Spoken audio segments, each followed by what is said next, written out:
Hey everyone, for teleSUR, I'm Cody Weddle in Caracas, Venezuela. We start in Europe, where two major meetings in the coming hours could have profound effects on the future of the continent.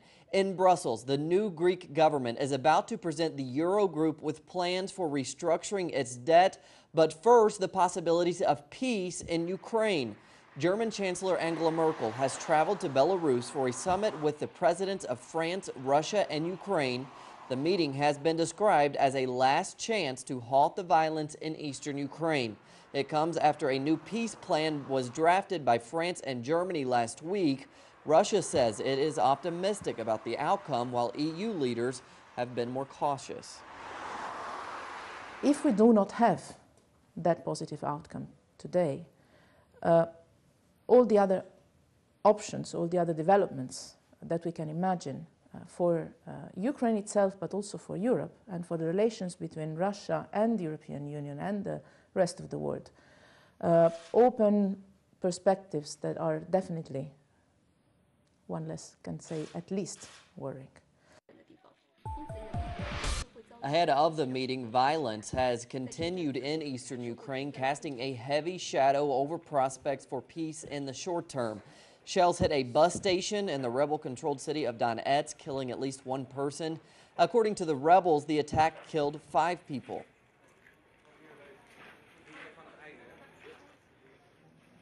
At first, we heard 5 explosions, and while we were hiding in the compartment, the 6th explosion happened and wrecked our room. Glass from the window and our goods scattered all around. We hid for about 10 minutes. The sound of the explosion was too loud. Earlier on Wednesday, the Russian Foreign Minister Sergei Lavrov met his Greek counterpart Nikos Kotzias in Moscow.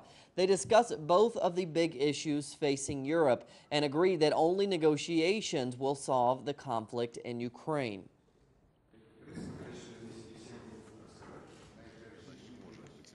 We are both convinced that the situation in Ukraine cannot be resolved by military means.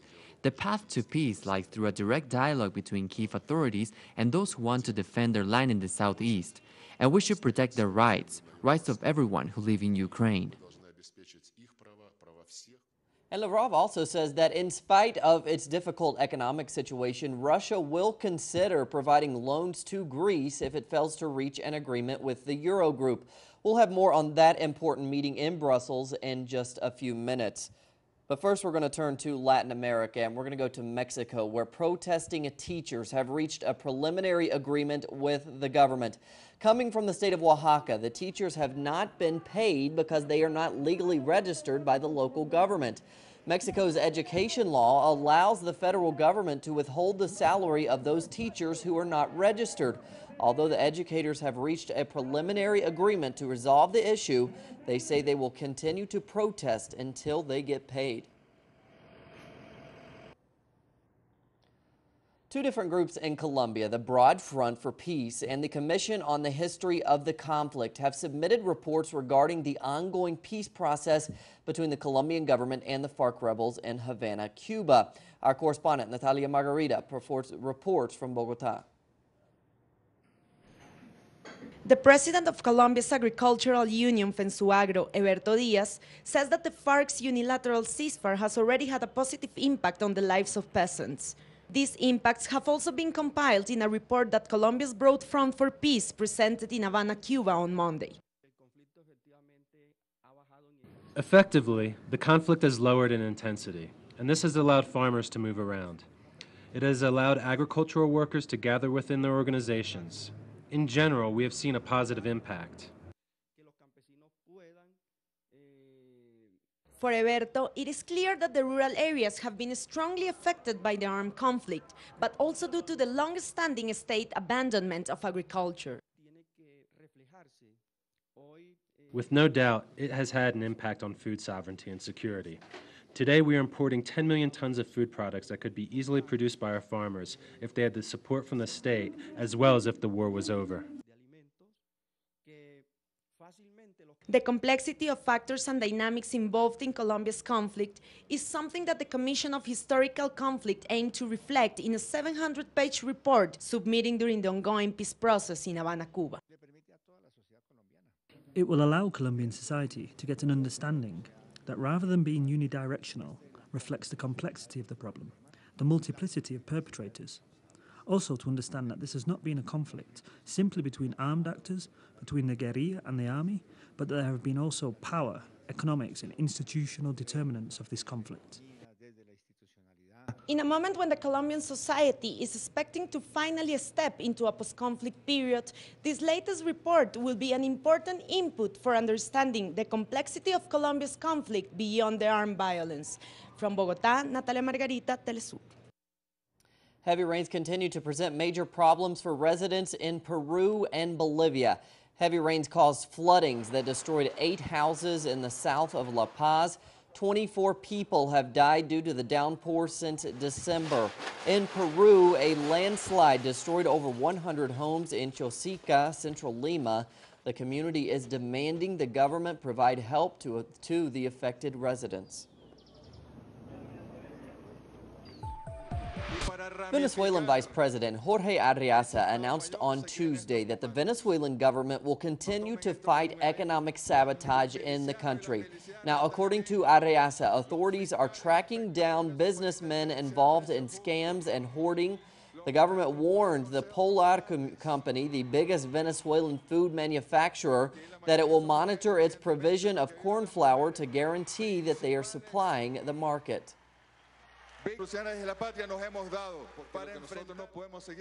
Although we respect private property, commerce, and production, what we cannot continue to allow is that businesses disrespect the people by carrying out nefarious plans designed to cause shortages and generate long lines for products. President Maduro is getting tough, just as Comandante Chavez said must be done, and those who are guilty are going to continue to complain about it. And now for the other stories making the headlines around the world today. And as we heard, the new Greek finance minister is beginning his first formal meeting with counterparts from the Eurozone in Brussels. The series of government's proposals for restructuring its debt and ending austerity may be ringing alarm bells among Europe's elites. Germany and other EU leaders are refusing to accept any debt write-off. But the measures are proving popular in Greece, with demonstrations expected in support of the government's stance.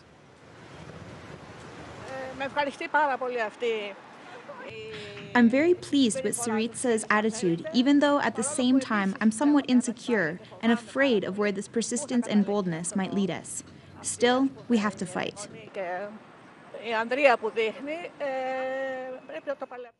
A man in the United States has been charged for the killing of 3 Muslim students. Authorities identified the man as Craig Stephen Hicks. According to police, the shooting was related to an ongoing dispute between the victims and the suspect. Many, however, are calling the murders a hate crime. Hicks had a history of posting hateful messages against religions on social media. U.S. President Barack Obama says he hopes the Supreme Court will eliminate the separation in laws pertaining to gay marriage.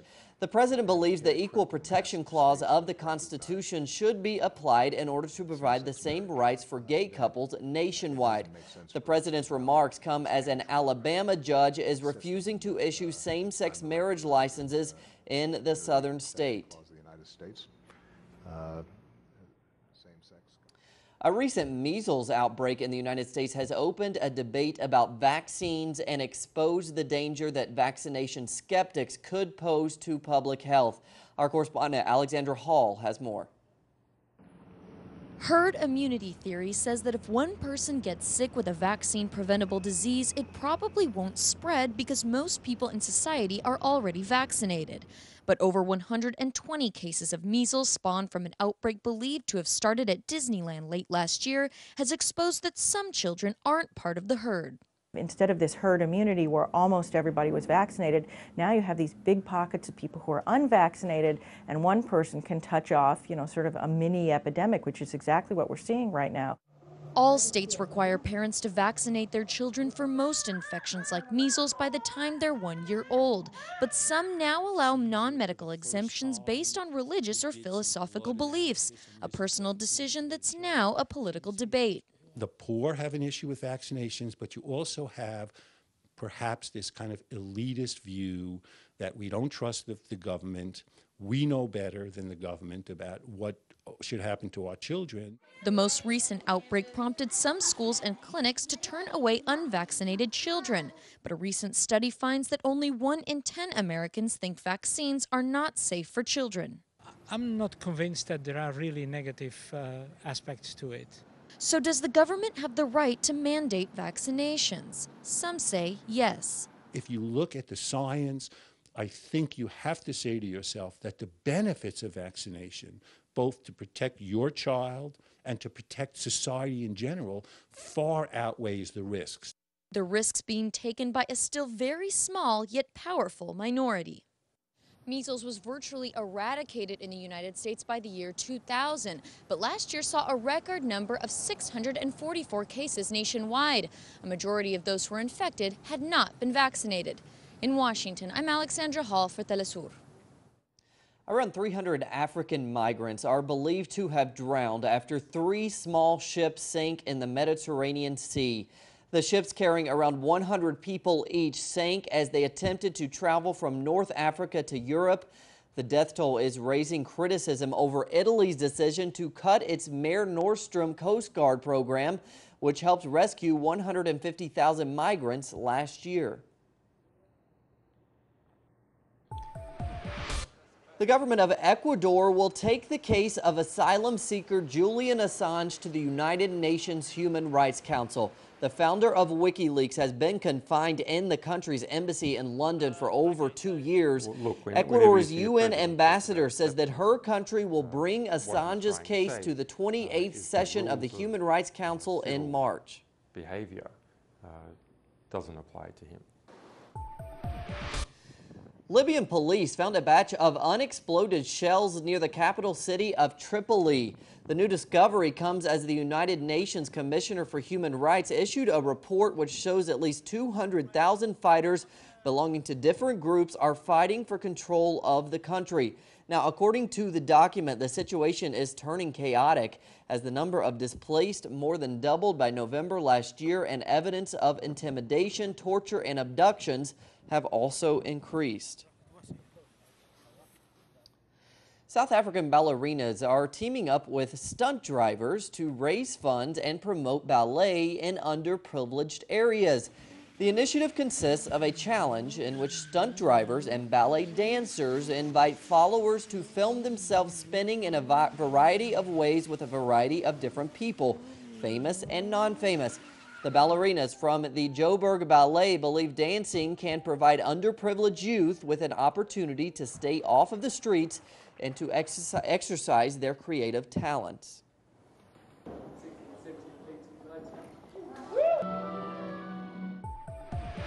In the Democratic Republic of the Congo, members of the Congolese Society for the Advancement of Elegant People paid homage to Stervos Niarchos on Tuesday. He was the founder of their movement.